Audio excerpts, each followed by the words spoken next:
መጀመሪያ የሆነልኝ ነገር ያባቴ ነበረ። አንድ ቀን ስራ ሳይሰራ መቀመጥ የማይችል ሰው አራት አመት ሙሉ ቤት ተቀምጦ ነበረ። ከዛ 4 አመት ከተቀመጠ በኋላ አምና ሳኔ አካባቢ የፓርትነር ቀን ነበረ። ከዛ መጥቼ ከሱ ውሃና ዘይት ተቀብየርኩኝ። ከርኩኝ በኋላ ፎቶን ቀባው። አሹ ከዚህ በኋላ እኮ መቀመጥ ላንተ ይበቃል፣ ከዚህ በኋላ መነሳት ይሆናል እያልኩኝ ለሱ አልነበረም ፎቶን ያወራውት። ከዛ በኋላ እሁድ መጣው የፍቅር ስጦታ ስንሰጥ የሱን ፎቶ በስልክ አወጣውትና እንትኑን ከሰጠው በኋላ ፎቶን አሳየው። መልካም ይሆናል አለ ዳዲ።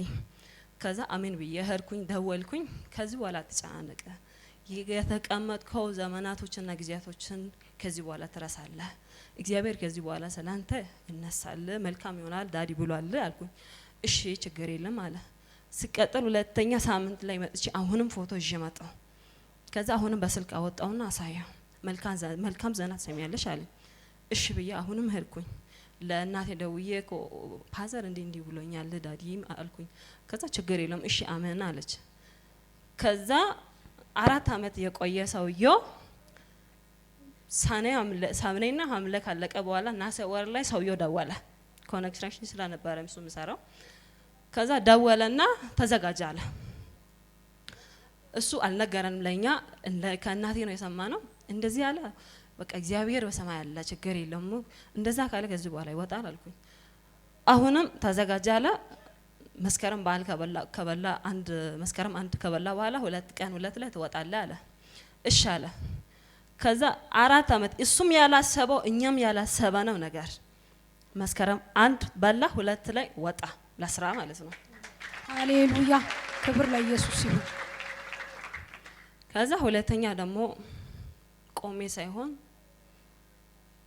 ተንበርክኬ ቢሆንም ለሱ ይገባዋል። እናቴ ነበረች 3 ወር ሙሉ አንድ ቀን ቤት መቀመጥ የማትችል 3 ወር ሙሉ ቤት አስራ ተቀምጣ ነበረች።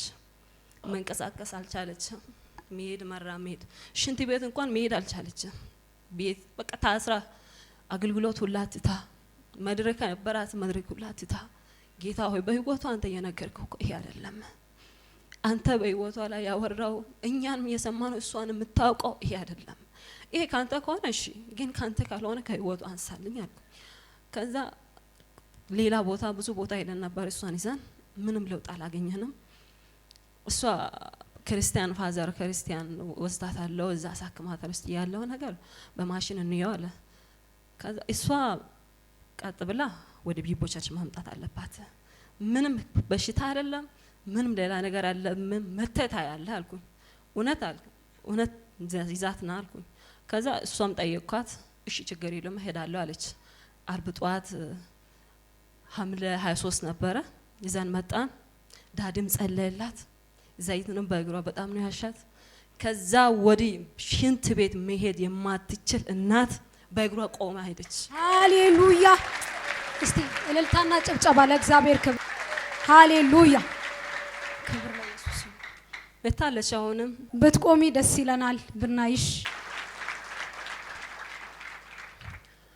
እግዚአብሔር ስለ ዘላለም ስም ይባረክ። እግዚአብሔር ከኛ የምናውቀው ከምናስበው በላይ ነው። ስለዚህ እግዚአብሔር ምንም ምለው ነገር የለም። እግዚአብሔር ትልቅ ነው። ይሄን ዳዲ ለኛ የሰጠው እግዚአብሔርን በደም አመስግኑልኝ። ሃሌሉያ! ሶስተኛ ልጄ ታሞ ነበረ። ህዳር 5 ላይ ነበረ። ምንም የለም ደህና ነው። ማታ ከሲስተር ጋር ክርስቲያኖች አድሬ እኔ ጧት ስመጣ ቤት ሰላም ነበረ፣ ከኔ ጋር ይጫወታል ያወራል። ቤት እየኩኝ 7 ሰዓት አካባቢ የሆነ ጓደኛዬ ባለቤት ደውሎልኝ ቶሎ በሞተር ነው ያለኝ። ምንድነው የተፈጠረው? ሰላም አይደለም አልኩኝ። ሰላም ነው ግን በመተሽ አይተሽ ብትሄጂ ጥሩ ነው አለኝ። እሺ ችግር የለም እመጣለሁ ብዬ በሞተር ስመጣ እንዲህ እጁን እግሩን ለራሱ አስተካክሎ ትንፋሽ ምንም የለውም ጸጥ ብሏል። ከዛ እሺ በየ ከሱ ተቀበልኩኝ። ቅድስት ቤት ሄድኩኝ። ጭንቅላት ወባለች። እሺ አልኩኝ። አሳከምኩት። አይቢ ምናምን ተሰጥቶላት ነበር፣ ኦክሲጅን ሁላ ተሰጥቶ ነበር። ምንም ለውጥ አላገኘንም። ከዛ ማታ አካባቢ መስታገሻ ምናምን ከተሰጠ በኋላ ትንሽ ራሱን አረጋጋና ወደ ቤት መጣን። ከመጣን በኋላ እስከ 3-4 ሰዓት ከኛ ጋር ሲጫወት ነበረ። ምግብ ምናምን ይበላል፣ ሰላም ነበረ። ከዛ ከምሽቱ 7 ሰዓት ላይ ቤት እሱ አልነበረም፣ ብቻዬ ነበርኩኝ። 7 ሰዓት ላይ አፉና አፍንጫው እኔ ሌላ ሰው ሲያይ ከአፉ ነው አረፋ የሚወጣው፣ ግን ከአፍንጫውንም ከአፉ ኖርማል አረፋ ይወጣል። በቃ ራሱን አያውቅም፣ ትንፋሽ ሁሉ የለም፣ ነፍሱ በሱ አይደለም። ከዛ የሞቴ ሰው እስከ 40-50 ደቂቃ በቃ ነፍሱ የለም። ከዛ እንዲህ ተሸከምኩኝና ከልጆቹ ጋር ይዤ ክርስቲያን ገባው። አደረ። አሁንም ራስን ሳተ። አሁንም ይዤ ገባው። አሁንም ለውጥ አላገኘንም። ከዛ ለዳዲ መደወል ጀመርኩኝ። ለዳዲ ሲደውል ስልክ ዳዲ አነሳ። ስልክ ከሱ እንትን ብዬ ወስጄ ዳዲ እንዲህ ሆኗል እኮ ልጄ በሞት አፋፍ ላይ ነው አለው፣ ጸልይልኝ አልኩኝ። ምን ሆኖ አለኝ። እንዲህ አይነት አለ፣ ግን አሳክም ያለው ምንም ለውጥ የለም። እሺ አሁን የት ነሽ? አክም ቤት ነው። ቤት ስትመጪ ደውልልኝ አለኝ። ደወልኩኝ፣ ጸልይልኝ። 1 ሰዓት 2 ሰዓት ፋታ ለኛ የምሰጠው።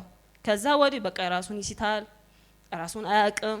በቃ ይሄን ማለት አልችልም። ስልኩ ላይ ቀርጬ ያለው ምንም ህይወት ይኖራል ብዬም አላሰብኩም። በቃ እምባዬ ባንኩኝ ተስፋ ቆርጬ ነበር። ግን እሱ ከጸለየ በኋላ እስካሁን እግዚአብሔር ይመስገን ሰላም ሆኖልኝ። ሃሌሉያ እግዚአብሔር ይባረክ። ሺን እግዚአብሔርን አመስግኝ። እግዚአብሔር ለዘላለም ይባረክ። ስለ ዳዲና ስለ ማሚ እግዚአብሔርን አመስግኑልኝ። እነሱን የሰጠን እግዚአብሔር ነው። አመስግኑ። ከዚህ በላይ አትሰላችሁ፣ ተረኞች ናችሁ። ስለዚህ እግዚአብሔር ብዙ ነገር አድርጎልኛል። እግዚአብሔር ለዘላለም ይባረክ። በጣም ነው የምወድ፣ በጣም ነው ማከብርክ ማሚ። አንቺንም በጣም ነው የምወድክ። አንቺን ለኛ የሰጠኝ እግዚአብሔርን ስላንቺ እግዚአብሔር በጣም ነው መሰገናለሁ። በጣም ነው